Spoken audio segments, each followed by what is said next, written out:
Yo, what's up happy people? Isang mapagpalang araw, gabi, tanghali o umaga po sa ating lahat. Ay, for this video mga koys, ay naku po, mukhang nababahuan na po si Isko Moreno sa kalagayan dyan sa City of Manila. At isa pang pag-usapan natin mga koys mga guys, ay naku po, mukhang hindi alam ni Mayora na may utang po ang City of Manila na half a billion sa Lionel. Garbage contractor mga koys mga gayas ha. Dahil na-interview po siya mga koys mga gayas. At pangatlong pag-usapan natin mga koys mga gayas, Isko Moreno at ng buong Yormes Choice. Diyan sa may Distrito 1 kasama si Colonel John Ibay, Joaquin Dumaguso, Ma'am Chi at Chinsa at iba pang mga konsehalis ng Yormes Choice mga koys mga gayas. At ang congressman na napakabait, masipag na si Kong Ernest Junicio mga koys mga guys. So yan po ang pag-usapan natin sa video nito. Mig love shoutout po sa ating lahat. Pagkisuporta po sa mga Esconian vloggers like Ma'am Mercy, Boss ng Bayan, FAG, Fonse, Charlie Reds, Kitty Pilipinas at sa lahat-lahat po ng mga vloggers mga koys mga guys. So without a further ado, let's begin. Intro po muna tayo.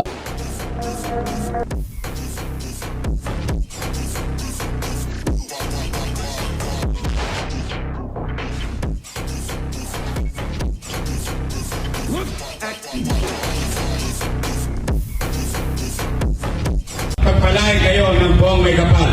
Manila! God first! Sa iba pang mga balita, nangunguna sa 2025 elections sa Manila Mayoral Survey ng Octa Research ang dating alkalde ng Luzon na si Isko Moreno Dumagoso. Sa tanong na kung ngayon gagawin ang 2025 elections, sino ang iboboto mo? 74% o katambas ito ng 836,000 na mga botante ang nagsabing pipiliin nilang muli si Isko kumpara sa iba pang mga kandidato. Malayong agwat ito sa pangalawang kandidato na si Sam Bersosa na mayroong 15% o halos 173,000. Sumusunod naman si Manila Mayor Hani Lacuna na mayroong 9%. Aba, yung pabida-bida. O ngayon maraming basura. O diba dati, SB, talagang may pahakot-hakot ka pa ng basura. So ngayon mo ipakita mo yung sipag mo. Dahil nagkalat yung basura sa City of Manila. Ha? O ngayon, hindi ka na makita, diba? Iba yung gusto mo. Yung lagi kang nasa front row. Front row pala. Ngayon, pakita mo. O ngayon, kita niyo mga gayas. O, nakarma sila sa kanilang paninira kay Isko Moreno at ngayon, lagapak na naman sila sa survey. Lagapak. O, paano na yan? Sa next month na naman, mukhang may mag-negatibo yata. Higit 98,000 ang mga boto. Ayon kay Professor Guido David ng Octa Research, isinagawa ang survey noong pang Nobyembre gamit ang multi-stage random sampling kung saan sila ay nagbahay-bahay para makalikom ng sagot. Well, face-to-face survey to. And usually pag say face-to-face, yun nga, it's nakasampled naman siya, multi-stage random sampling. So house to house, by houses kami nagsa-survey. And yung tinanong lang yung preference nila. If the elections were held today, sinong pipiliin nila na kandidato? So mga koys, mga gayas, parang gusto na ng mga batang Maynila na ngayon na agad yung election mga koys, mga gayas.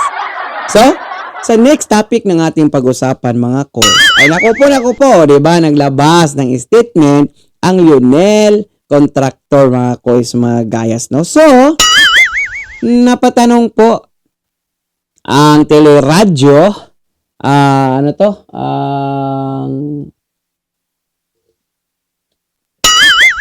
si Alvin El Chico mga koys, mga gayas. Napatanong po si Alvin El Chico kung totoo po bang may nagkautang yung City of Manila sa Lionel mga koys, mga gayas.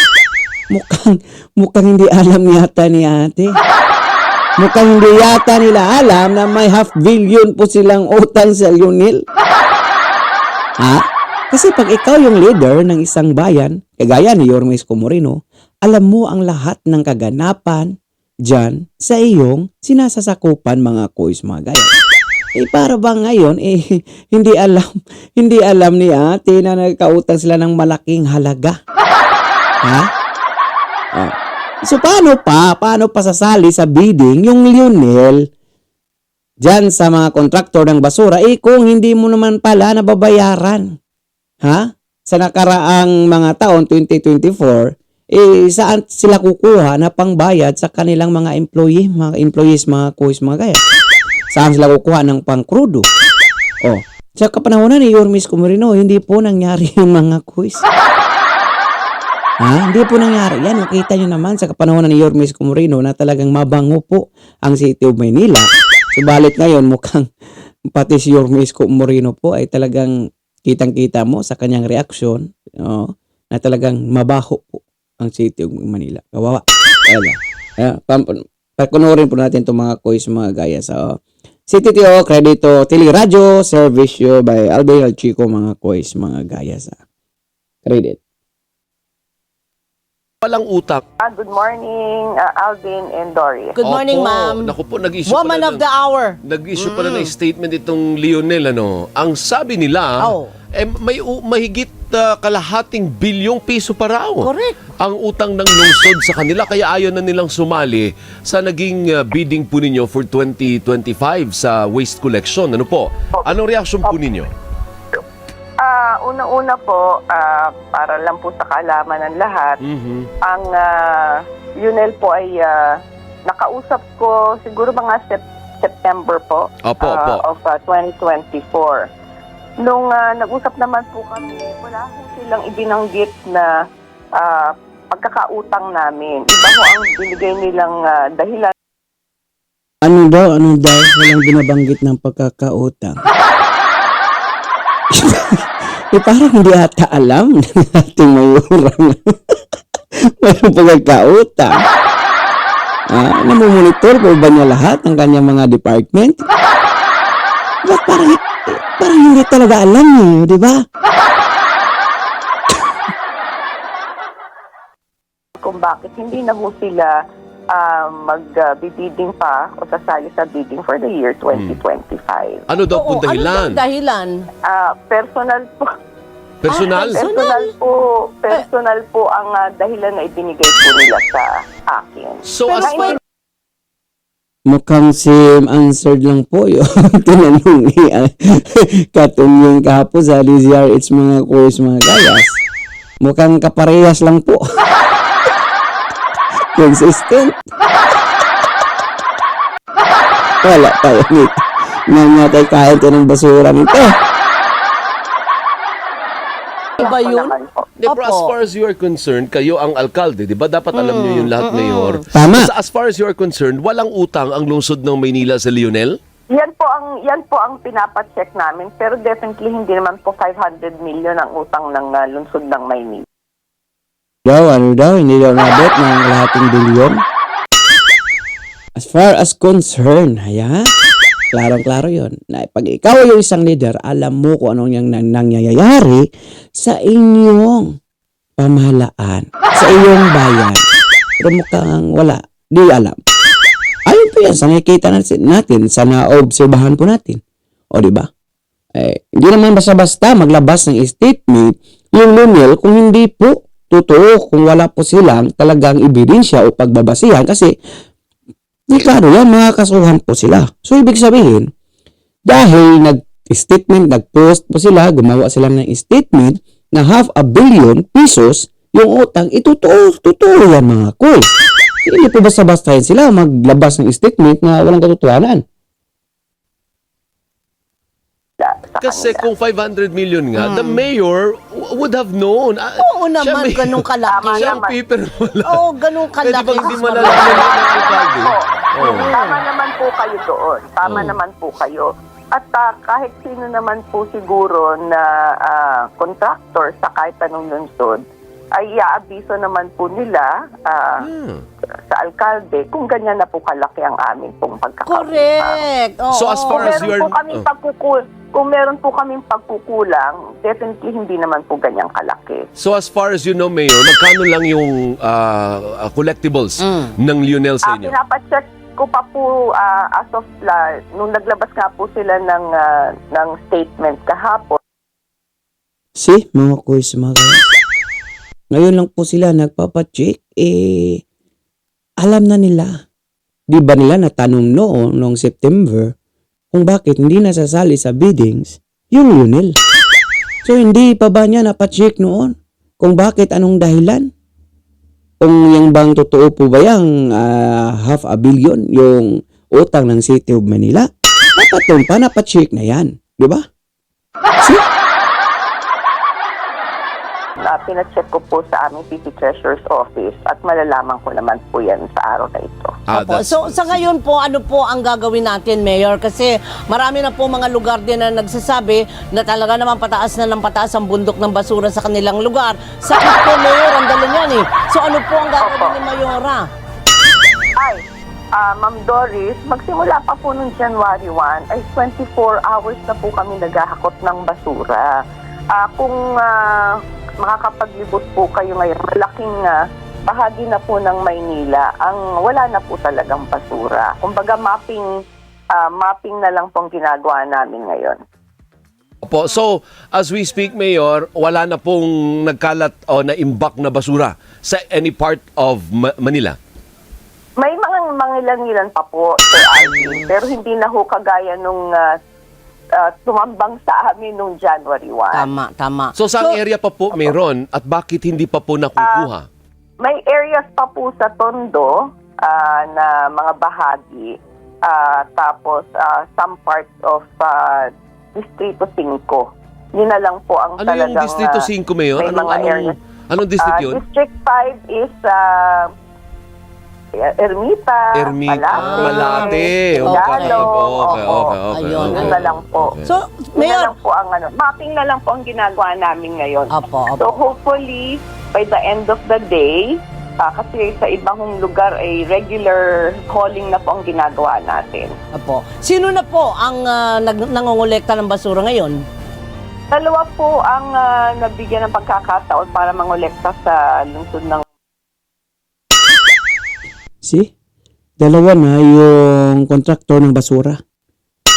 O, samantalang noon, 1 versus 2. Yun yung natin nag-iisa, kaya-kaya.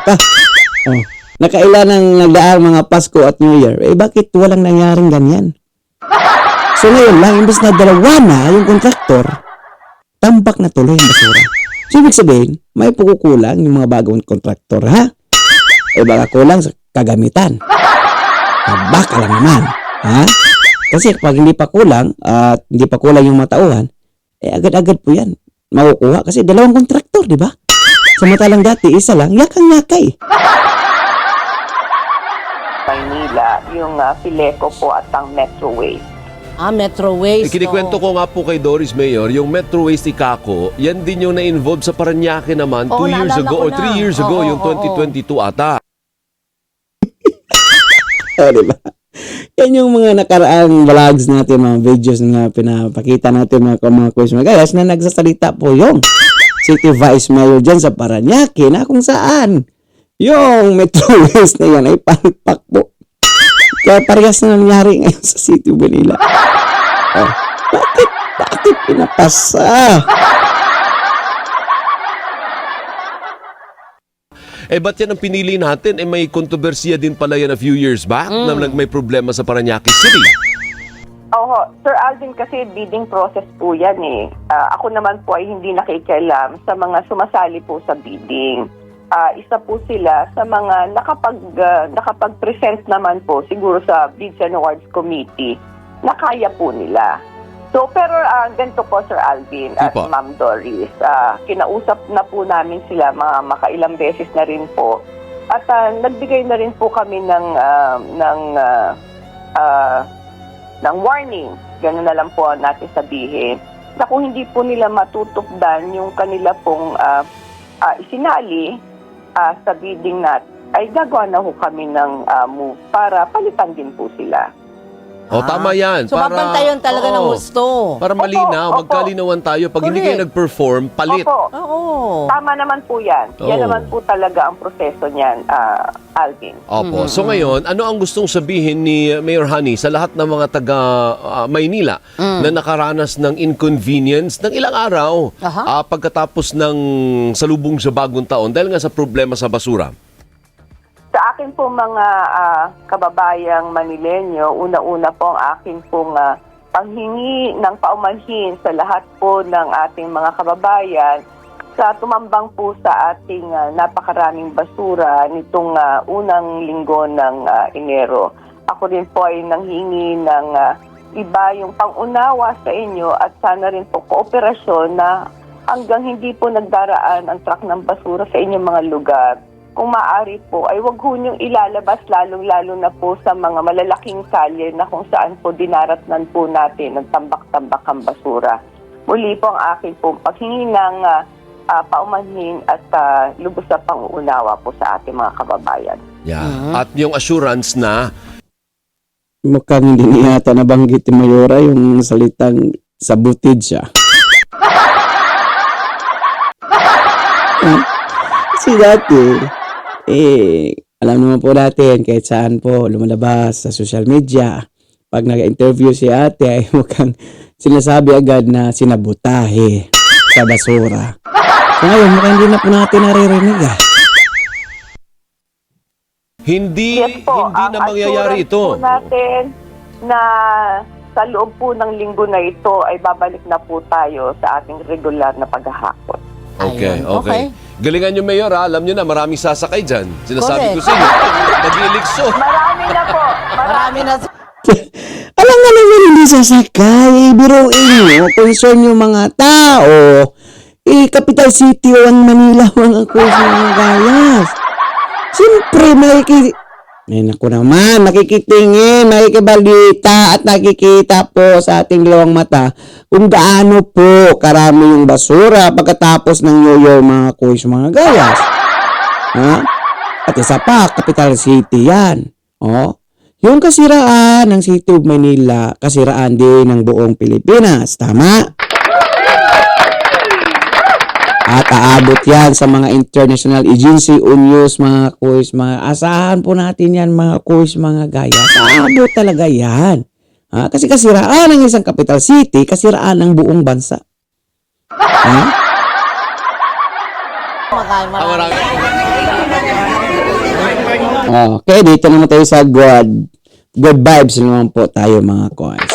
Dahil sa araw na ito, sa araw ng Tuesday, ay, nako po, nagbigay po ng tulong ang ating buting Yormis Moreno ng buong Yormis Choice, si Ma'am Chi, si John Ibay, Joaquin Dumaguso at sa lahat ng mga kasamahan, mga kuis, mga gaya sa nasalanta na sunog yun sa District 1, mga kuis, mga gayas.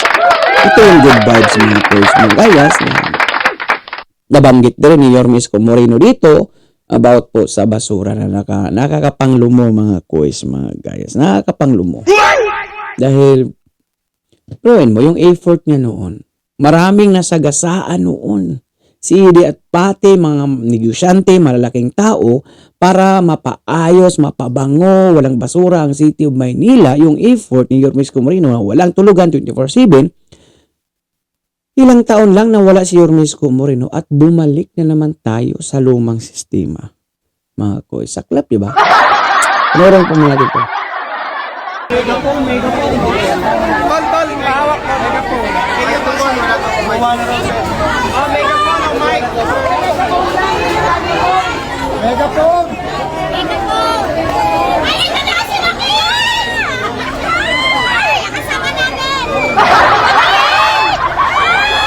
Like father, like son.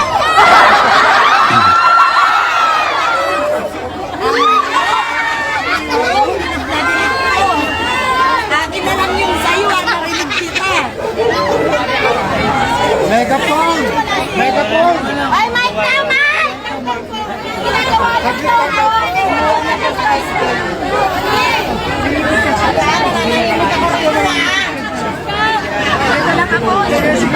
Bakit? Bakit ka naman?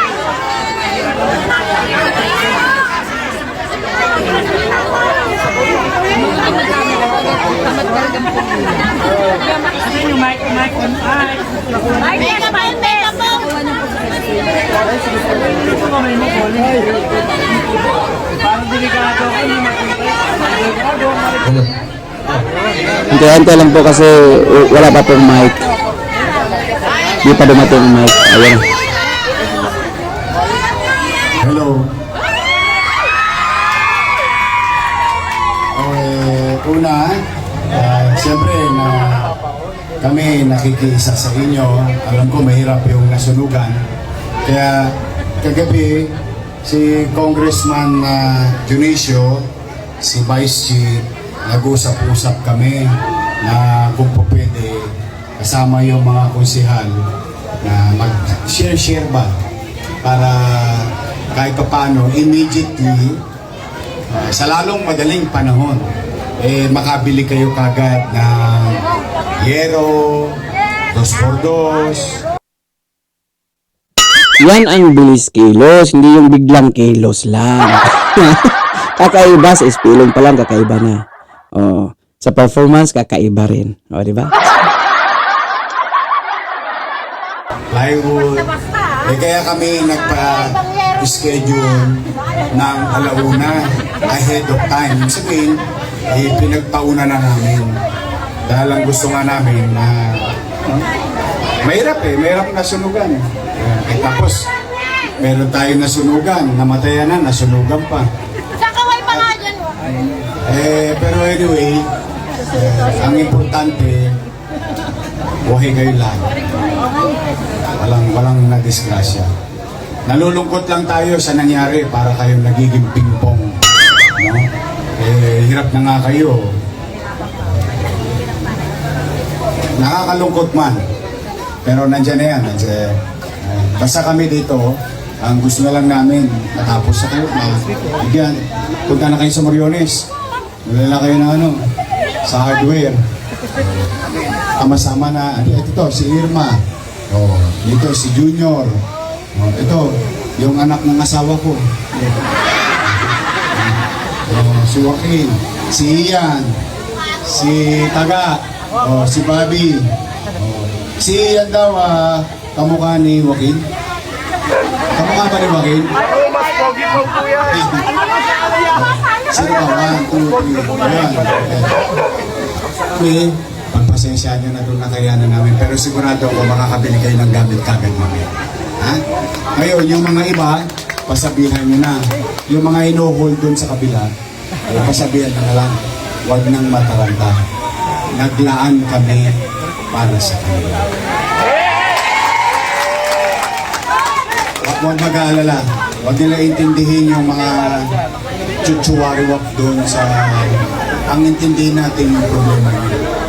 Yun ang importante. Ha? Yung iba nabigyan na namin kanina. Yung nagpunta rito. Budleo, nagpunta na.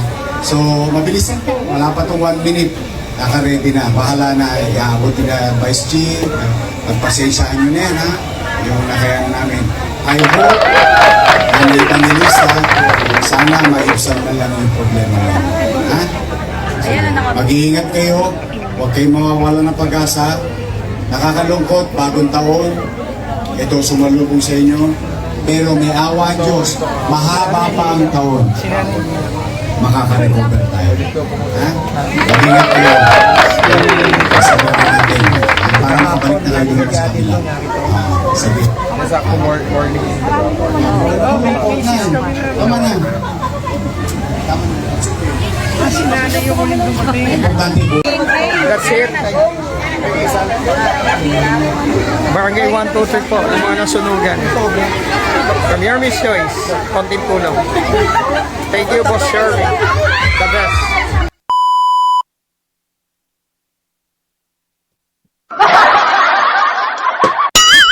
So yun nga mga koys mga guys. Saklap na pinakamasaklap talaga mga koys. Pero yun nga, andyan yan eh. So dapat magtulungan lang po siguro.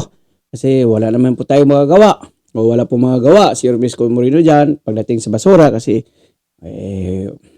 wala. Hindi pa po nakaupo. Pero malapit na mga koys mga guys. Doon natin makikita nga mukhang nagtatabaho po ba sila? parang di po nila alam yung mga pangyayari sa City of Manila, ha, Walty? Hindi naman basta-basta maglabas ng statement ang Lionel kung hindi po totoo yung mga pinagsasabi nila mga Kois mga Gayas, tama? Isa pa dyan na hindi po sumali sa bidding is yung sinasabi ni Mayora na ang Lionel ay parang nasabotahe daw sila. Wow! So, ang good news is, yan yung bilis kilos na talagang Yorme Isko Moreno lagi nangunguna sa mga sakuna, dilubyo na mangyayari dyan sa Maynila na kagaya niyan. O, nagbibigay tulong agad para naman agad-agad makabalik naman yung mga nasulugan. Yung mga pabida-bida dyan na pa-post-post pa naghakot ng basura, ngayon mo gagawin yan. Ngayon mo gagawin kasi marami. So ngayon, meron na mga basura. Wala na, nganga ka na, hindi ka na makita, di ba? Alam mo na yun kung sino ka. Ay, kuminto po. Ay, isa pa mga Kois Magayas. Bagong survey. Ay, nako. Nangunguna naman ang ating buting Yorme Isko Moreno. Yan naman yung iba mga Kois. Yung pabida-bida, palaging nganga po talaga yun. Kasi alam ng mga tao kung sino yung may puso, sino yung tunay mabusilak na maglilingkod sa mga Manilinyo. Okay? Ay komento po ng inyong mga opinion o reaction sa comment section ng ating video. Mega love shoutout po sa ating lahat. So for now, I'm God Manila. God first. God bless all. Peace. Bye-bye. Our hearts beat to the city streets. We began to feel the fire. We rise like tall buildings.